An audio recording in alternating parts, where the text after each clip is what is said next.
It is day 30 of Living a Creative Life. I'm Zach and I run Like Really Creative. Today I wanted to review this book called The Work of Art.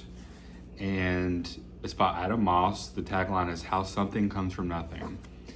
And like Adam, I'm a huge nerd for project processes, how people get ideas, how they go about bringing those ideas to life.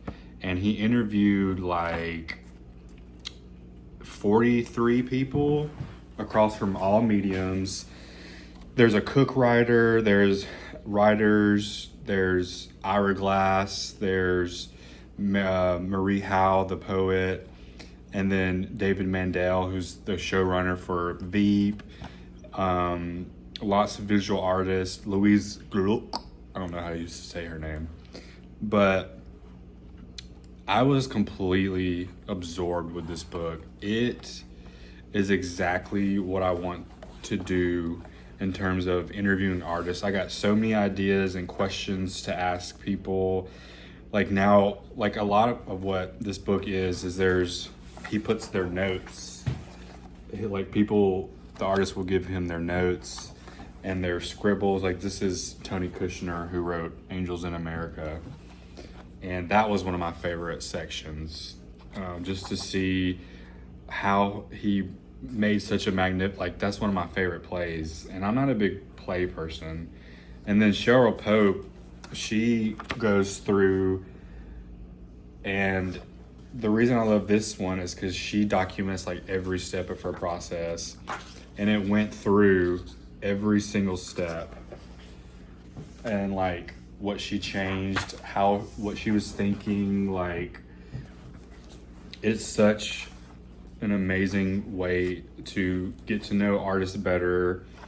And I want to read the part of the afterword that kind of sums up the book, because he started this project because he said it was born out of envy, because he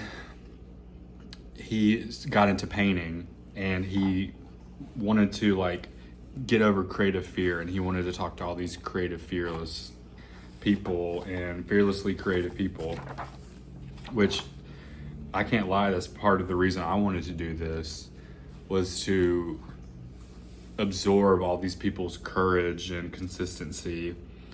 So I'm gonna read this, and it kind of like he's trying to sum up what he thinks an artist is and what art is. He says, as I was going along, I tried to catalog what this magical combination might be. Natural ability, a good ear or eye or hand that could be trained. That was real and a big advantage. Like in all kinds of development, the first years were crucial. The subjects I talked to had sensibilities, taste, sense of humor. They got formed and crystallized as children that their work spun around. They were observant, sensitive, attentive. Some kids are like that, and they usually are as adults too. All really necessary artistic attributes. They were impressionable, but not too much. They absorbed, adapted, and threw over influences. They described their early years often as lonely. They spent a lot of time by themselves. They drew pictures, built forts, wrote songs. They found vehicles to express themselves when ordinary means failed. They turned to art for all sorts of reasons, to work out their pain or identify or grief or outrage, or most often just because they couldn't see themselves doing anything else. Art gave them the most pleasure, or it was the way they escaped from hard things, or it was what they were good at, so they just kept doing it. They were encouraged, or at least not discouraged, in their artistic work. They had a need to find others like them who shared similar characteristics that separated them from their peers, and those new communities spurred them on. They were all very smart, intelligence being an underrated feature of creative work, in my view, and developed crucial problem-solving skills. I was surprised to realize how much of art making is fundamentally intellectual. Surprised because, even while knowing better, I found it very hard to let go of the naive notion that is all feeling. But there's logic to it. Organization, discernment may be more important than feeling. From what I could make out, this cohort I had assembled had other unusual capacities as well.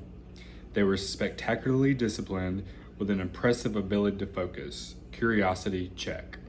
They were keenly aware of rules but unafraid to break them.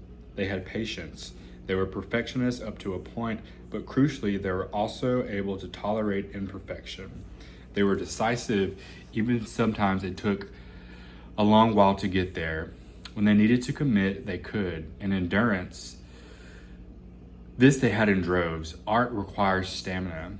Each of the subjects was a dog with a bone, relentless, relentless, relentless, with the power to tolerate tedium and chaos and doubt and rejection and despair because they had faith, a product of their experience, but also, I'm certain, of their temperament.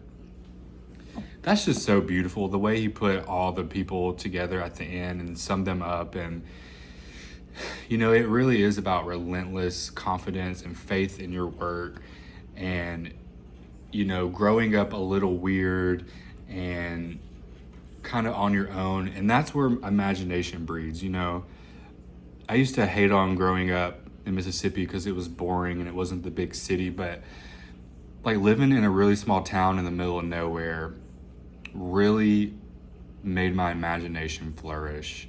It caused me to think of new worlds, what my role in those worlds would be, what other people would be in that world, what were the objects, what was the system, the structure. And you know, there are some qualities in this that he listed that I don't have. Like, I still am trying to learn to love tedious things. So if anybody has any tips on tedium and loving it, I would love to know. But today I had a very special recording session with Moth Moth Moth for a project we're working on. And I also launched the 31-day creative energy challenge, which I will post a video about tomorrow. I'm very excited. The challenge starts March 1st, and the first week is condition.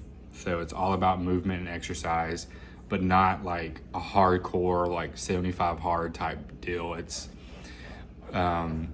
you pick 3 of these things, or you can do all of them. You could separate them however you want. You can shake it off for 3 minutes. You can dance for 5 minutes, or you can take a walk for 10 minutes. Just something to move and to disconnect. But that's all I got to share today. And as usual, thanks for being creative.